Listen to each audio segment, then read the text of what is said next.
Welcome back to Broken to Better. My name is Josh, and this is my journey from 450 plus pounds to healthy. Today, September 4th, 2025, I want to talk about how my diet has changed over time, how my exercise has changed over time, and primarily because I really should have started recording these videos when I started all this, but I didn't. Lots of reasons, shame being one of them. So I figured I might as well cover this because it is very important. So, you know, every journey starts with the first step. And the first step is really recognizing that, hey, you got to make a change here. That's the easy one. But the steps after that, those are the hard ones. So, what I did, and this is just what worked for me. I'm not saying it's the ultimate way to do it, but this is what worked for me. So, the first thing I did was I cut out all carbs, all sugary drinks, the mochas, the lattes, um, processed and refined sugars, got rid of all of that. My diet consisted of boneless, skinless chicken breast and steamed vegetables, usually broccoli, asparagus, or uh, green beans. Now, at the same time, um, being 450 plus pounds, walking was a problem. I couldn't walk for any longer than 5 minutes. I couldn't stand for any more than 5 minutes because my lower back would just be on fire. It would hurt so bad. I would go I would go numb in my legs from pretty much the top of my thighs to my ankles, or I would get the pins and needles feeling. Obviously, being that heavy, weighing down on the spine, I was obviously getting some nerve compression. And so getting exercise wasn't exactly easy. So I made the diet changes, and then I said to myself, if I can only walk for 5 minutes at a time, I'll just start there. So my routine was basically take my kids to school in the morning and then come here. This is my home office away from home. And I would work for an hour or two, and then I would walk for 5 minutes. And being where I live, and again, I started all this in late January 2025. Being in the snow belt as I am, if it was too cold outside or it was snowing outside, or the weather just wasn't conducive, that 5 minutes was in the house. I would just walk around the house for 5 minutes. And then I come sit down, work for a couple of hours, and walk again for 5 minutes. At the same time that I started that, I had reached out to a physician's assistant who owns her own clinic, is very in touch with hormone therapy, peptides, basically using some of the best tools available to really help men and women make improvements in their lives. So reached out to her. She was very, very awesome and kind, and I'm lucky that I know this person. I really consider myself lucky, but ordered some blood tests. Took about a week or two to get all the results back. Had a consultation, and the news was actually pretty good. Now I'm telling you all this because as much as I wish I could tell you that just diet and exercise changed my life, it's not the truth. And I've said this in other videos, but this is still a new channel, and so not everybody's seen those other videos. What she started me on was, the only downsides to my blood results were I had some vitamin deficiencies, so obviously got started on some supplements, vitamin D, zinc, magnesium. And then also my hormones were out of balance. But other than that, everything else looked really good. My cholesterol was low. I think my total cholesterol when I started was like 140 something. For somebody that was 450 plus pounds, that's like huge. And my cholesterol's actually gotten lower. Now the downside to that is, that's total cholesterol. My good cholesterol, the HDL, was a little low, and it's still a little low, and I'm working on that. So she started me off on testosterone replacement therapy and some peptides. Those play a huge role in this. I don't want to diminish what that has done for me at all, so I figured it's worthwhile mentioning here.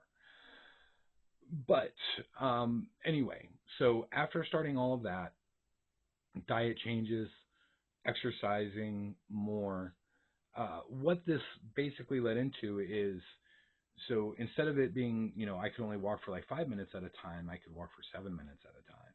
And instead of being able to do that 2 or 3 times a day, I could do that 3 or 4 times a day.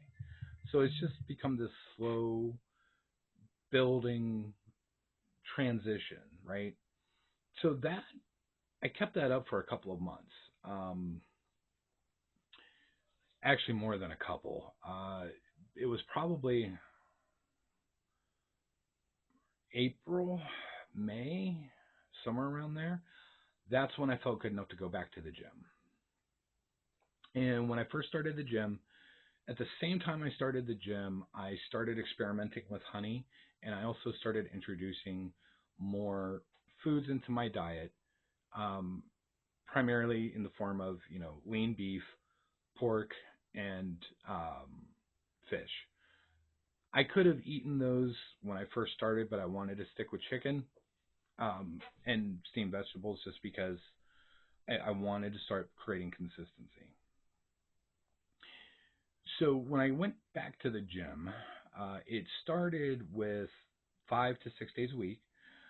Uh, one day I would focus on upper body and core, and then the next day I would do lower body, legs basically.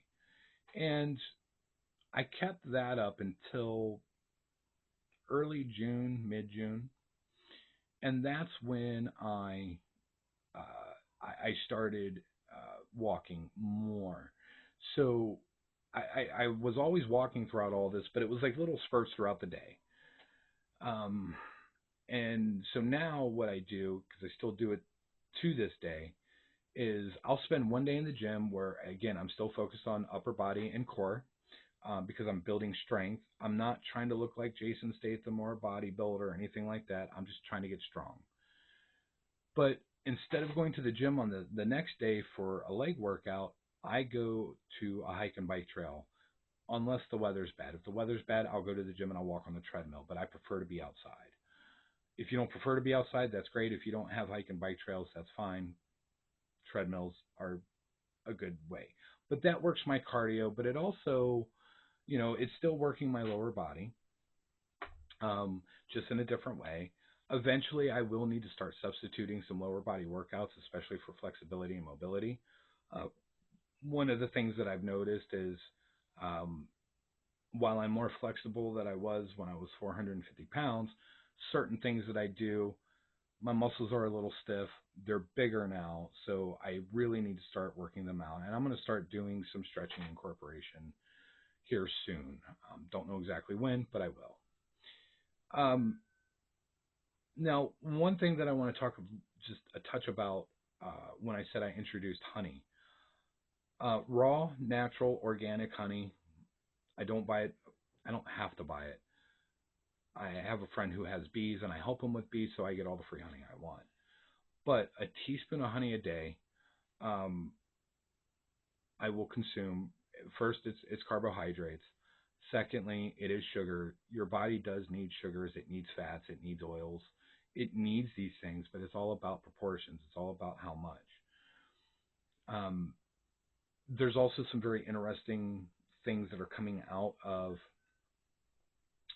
medical research showing that the way that body processes honey is different than it processes refined sugar. So, and I won't get into it here. Maybe I'll do a whole video on its own, but it's actually very, very fascinating. But at any rate, with all of that, doing all of that, one other thing that I would like to highlight and point out is um, all these things that I did, I feel so far have been successful. I've gone from, just for reference, I've gone from at minimum 450 pounds.